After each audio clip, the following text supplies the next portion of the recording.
நந்தா, என் அறியாமையா உனக்கு எவ்வளவோ கொடுமைகள் செய்தேன். உன்னை திட்டினேன், அடித்தேன். நான் செய்ததெல்லாம் அம்மா அபச்சாரம்.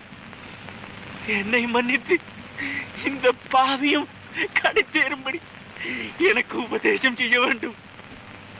ஆண்டே, நான் ஏழை, ஜாதியில் கடையன், உங்கள் அடிமை, என்னை சோதிக்கலாகாது. சர்வேஸ்வரன் கிருபையை பரிபூர்ணமாக பெற்ற நீயா ஏழை, நீயா ஜாதியில் கடையன்.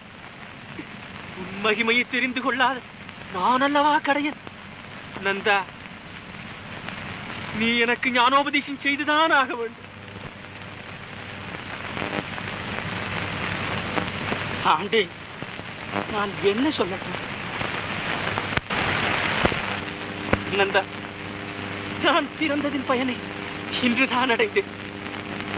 மகா ஞானியாகி உன்னை திருத்தி வைப்பதற்கு இந்த அர்ப்பனுக்கு யோக்கியதை.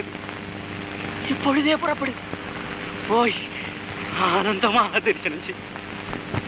ஆண்டே, இந்த அடிமைக்கு தரிசனம் கிடைக்கும்படி ஆசீர்வதிக்க வேண்டும்.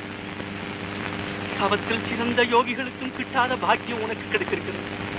ஈஸ்வரனே உனக்காக காத்திருக்கிறார். தரிசனம் கிடைப்பதற்கு தடை என்ன?